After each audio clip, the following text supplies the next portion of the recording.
Entre surfacturation et non-respect des délais et procédures, le marché de l'attribution des ILS pour l'aéroport de Korogo à l'entreprise Ebomaf par le ministère des Transports révèle un énorme scandale financier.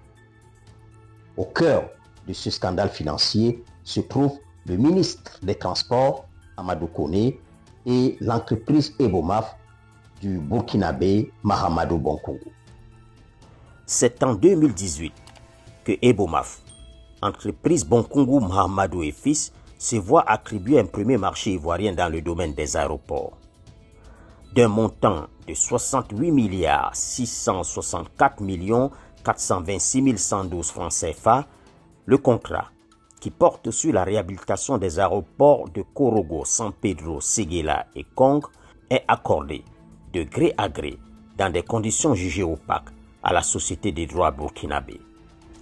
En sus d'un contrat initial de plus de 68 milliards de francs CFA, le 16 janvier 2020, le ministre des Transports sollicite une dérogation de son homologue du budget aux fins de lui permettre d'accorder un nouveau marché de gré à gré d'un montant de 32 milliards 965 millions 70 000 francs CFA au profit de la même entreprise Ebomaf afin de prendre en charge la réalisation des installations des ILS-DME sur les aéroports de Korogo et Bouaké, y compris les travaux de terrassement nécessaires à leur mise en route. Cette nouvelle demande qui est accordée porte le total marché accordé de gré à gré à Ebomaf à 101 milliards 629 millions 496 112 francs CFA, en violation des règles en la matière.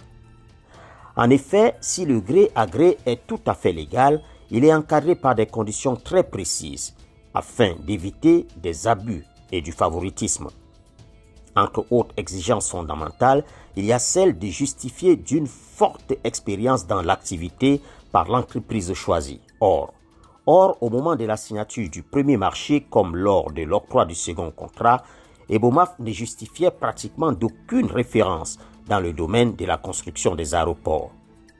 L'entreprise de M. Mahamadou Bonkongo était donc disqualifiée pour prétendre à ces marchés. Et les nombreux retards dans l'exécution de cette convention allaient confirmer l'inopportunité de ce choix par le ministre des Transports.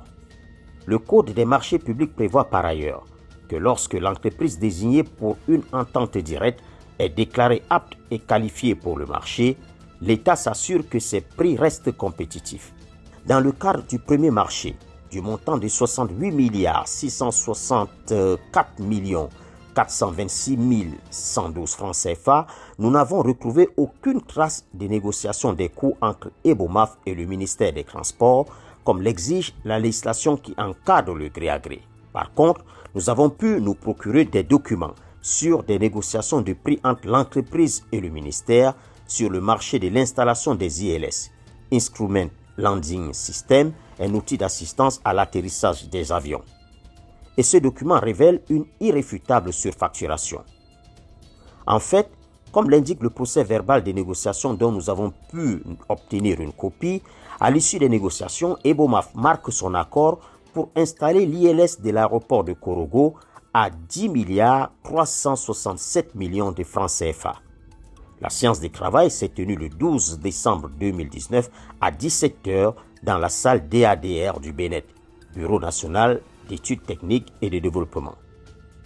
À cette réunion cruciale, Ebomaf était représenté en la personne de son secrétaire général, Adama Rwamba.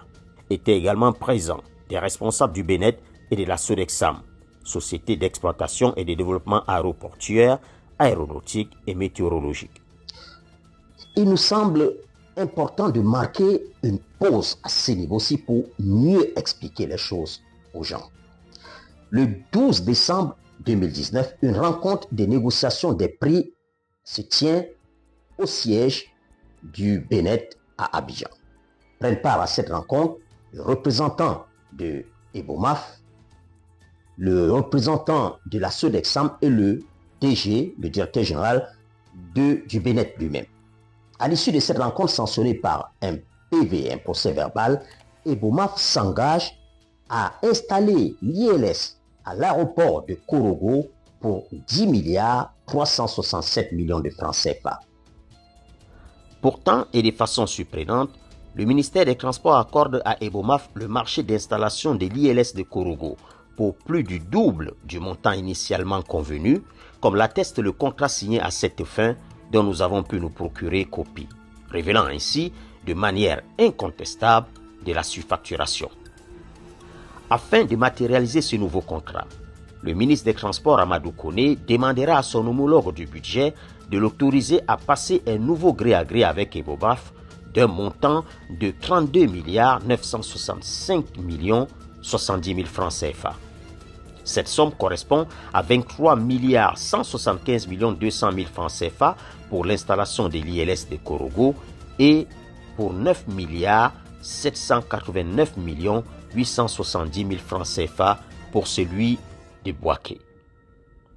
Entre le coût pour lequel Ebomaf a accepté d'installer l'ILS de Korogo, 10 milliards 367 millions, et la somme qui lui a été curieusement payée par le ministère des Transports pour ces mêmes travaux, 23 milliards 175 millions 200 000 francs CFA, l'État a été délesté de 12 milliards 808 millions 200 000 francs CFA.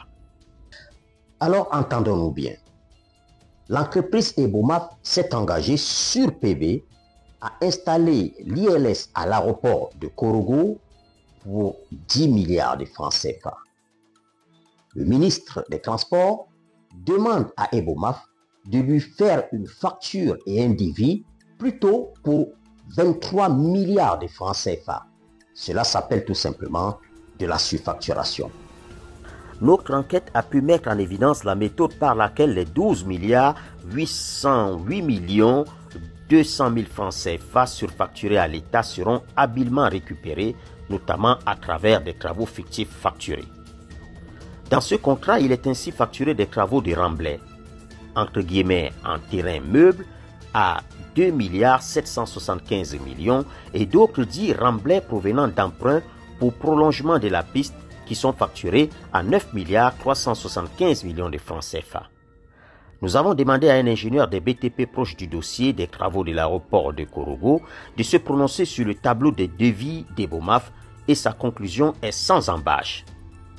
Le premier remblai ne sert qu'à gonfler la facture puisqu'il n'y a pas sur l'aéroport trace des travaux correspondant à ces caractéristiques. Pour les 9 milliards, il s'agit clairement d'une double facturation, le prolongement de la piste étant déjà prévu et facturé dans le marché initial de 68 milliards de francs CFA. Fin de citation. En analysant le devis de Ebomaf, il est facturé par ailleurs 1 milliard 850 millions de francs CFA au titre des installations générales des chantiers et des services généraux de l'entreprise, y compris amener et repli du matériel. Fin de citation. Or, il se trouve que ce contrat de l'installation des ILS est un marché supplémentaire pour la même entreprise qui était déjà installée sur l'aéroport de Korogo. Cette somme cache donc, elle aussi, de la surfacturation. Prévue pour durer 12 mois, les travaux de l'installation de l'ILS de Korogo, tout comme ceux de la réhabilitation de l'aéroport de cette même ville, ont duré 4 ans. Et encore, l'aéroport n'a été réceptionné en mai dernier qu'avec des réserves, comme nous l'a révélé une source haut placée. Des malfaçons ont en effet été constatées et la climatisation de l'aéroport est tombée en panne à peine quelques jours après l'inauguration officielle. Par ailleurs, l'acquisition d'un ILS pour l'aéroport de San Pedro, avant qu'on ne se rende compte au moment de son installation que le terrain de cet aéroport ne s'y prêtait pas, trahit le fait que ce marché a été passé sans études techniques et financières préalables. On se demande donc sur quelle base l'entreprise a fixé ses prix si elle n'a pas effectué ce prérequis. Il serait tout autant légitime de s'interroger sur les motivations du ministère des Transports qui semble n'avoir pas associé les experts du domaine qui auraient inévitablement conseillé de sérieuses études préalables.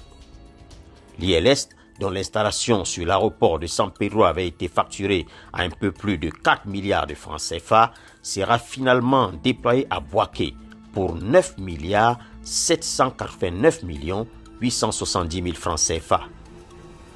Sur cette ILS-là aussi, l'État a perdu plus de 5 milliards de francs CFA. Il reçoit des documents en notre possession que depuis 20 ans, L'OACI, l'Organisation de l'Aviation Civile Internationale, a recommandé à ses pays membres d'adopter des systèmes de navigation par satellite tels que le GPS, GBAS, Ground Based Augmentation System et le GNSS, en complément ou en remplacement de l'ILS. La FAA, Federal Aviation Administration, l'agence des États-Unis responsable de la réglementation et de la supervision de l'aviation civile dans le pays, a également recommandé l'utilisation des systèmes de navigation satellitaire jugés plus fiables que l'ILS. Plusieurs arguments plaident en faveur des systèmes satellitaires, comme nous avons pu le lire dans des documents de l'OACI. Et je cite, « Ils offrent plusieurs avantages par rapport à l'ILS, notamment une plus grande précision, une couverture mondiale et une réduction des interférences électromagnétiques. » Fin de citation. La SECNA, Agence pour la sécurité de la navigation aérienne en Afrique et à Madagascar, reprenant à son compte les recommandations de l'OACI, l'agence a donc estimé qu'il n'était plus nécessaire d'installer des ILS et recommandé, là où il en existe déjà, de les coupler au système de navigation par satellite. En fait, pour mieux expliquer le caractère totalement obsolète des ILS, c'est comme quelqu'un qui utiliserait aujourd'hui une carte pour circuler, pour s'orienter, et c'est lui qui s'oriente à travers un GPS. Pour, une fois de plus, montrer que l'ILS est une technologie totalement dépassée, les deux ILS acquis pour la Côte d'Ivoire ont été achetés en occasion. Le premier à Debika, une ville polonaise de moins de 100 000 habitants, et le second à Oslo, en Norvège. On est donc allé chercher de vieux appareils pour venir vendre cela à la Côte d'Ivoire à 23 milliards pour l'un et à 9 milliards pour le second, soit un total de 32 milliards de francs CFA. Mais on dirait qu'au ministère des Transports, on a voulu ramener nos aéroports à l'âge de la pierre taillée ou encore, pour être généreux, au Moyen-Âge. Pour illustrer une dernière fois le caractère totalement dépassé des ILS, j'ai découvert au cours de cette investigation qu'il y a quelques années, lorsque l'ILS de l'aéroport de Yamoussoukro était tombé en panne, il a fallu attendre 6 mois pour pouvoir retrouver la pièce de rechange et remettre cette ILS en l'état. Le contexte de l'attribution de ce marché explique toutes les entorses et aberrations procédurales qu'on a pu constater. Au moment de la passation de ce marché, explique un haut fonctionnaire qui a suivi toute la procédure, Amadou Gon Coulibaly, cousin du ministre des Transports, était Premier ministre et successeur quasi certain du président de la République. Personne ne pouvait donc rien refuser au ministre Amadou Koné, qu'on appelait souvent vice-premier ministre, pour illustrer le pouvoir qu'il avait. Fin de citation. Selon cette source qui a suivi ce dossier et qui s'exprimait sous l'anonymat, l'entreprise Ebomaf, alors même qu'elle n'avait réalisé que 20% des travaux, était déjà à un niveau de décaissement correspondant à ce qu'elle ne devrait percevoir qu'après 60% des réalisations. Rien n'a été normal dans ces marchés. Et dire qu'on découvre après coup que l'ILS est une technologie dépassée. Fin de citation. Selon plusieurs sources haut placées, il n'est pas certain que le Premier ministre d'alors, Amadou Gon Coulibaly, ait eu tous les détails de ces marchés. Sur la base de l'avis de plusieurs experts consultés et des constatations des travaux réellement effectués sur le chantier, le récapitulatif de tous les montants indûment versés à Ebomaf pour des travaux dont les prix ont été anormalement gonflés ou fictifs donne un total de 14 milliards de francs CFA surfacturés par Ebomaf avec la complicité passive ou active du ministère des Transports, rien que sur le seul marché de l'installation de l'ILS à Korogo. Cela représente plus de la moitié des 23 milliards 75 millions 200 000 francs CFA. Si les mêmes pratiques qui ont été observées sur le marché initial, consistant à doubler le prix des prestations, ont existé sur le marché total de 101 milliards 629 496 112 000 francs CFA, le ministère des Transports et Ebomaf aurait pu surfacturer jusqu'à 50 milliards de francs CFA, de quoi financer la construction de plusieurs lycées et hôpitaux si les caisses de l'État n'avait pas été privé de ses fonds. Tous nos efforts pour obtenir des explications du ministère des Transports et de l'entreprise Ebomaf sont restés vains. Après avoir promis que ces services spécialisés allaient répondre à toutes nos questions, le ministre des Transports s'est brusquement muré dans un silence assourdissant. De même, les emails et les messages WhatsApp envoyés à Ebomaf sont restés sans suite. Comme on peut le constater, notre investigation est très documentée et bien sourcée. Toutes les preuves ont été présentées. Malheureusement, les auteurs présumés de ce détournement des deniers publics n'ont jamais répondu à nos questions, renforçant les suspicions de ceux qui ont suivi ce dossier que Ebomaf et le ministre des Transports n'ont rien d'autre à dire qu'à confesser leurs crimes. Si nous avions de la considération pour le peuple, une telle enquête ne saurait être passée par pertes et profits. L'autorité nationale des marchés publics, de même que la haute autorité pour la bonne gouvernance, devrait se saisir de cette affaire, mener leurs propres investigations et transmettre le dossier au pôle pénal économique pour poursuite judiciaire.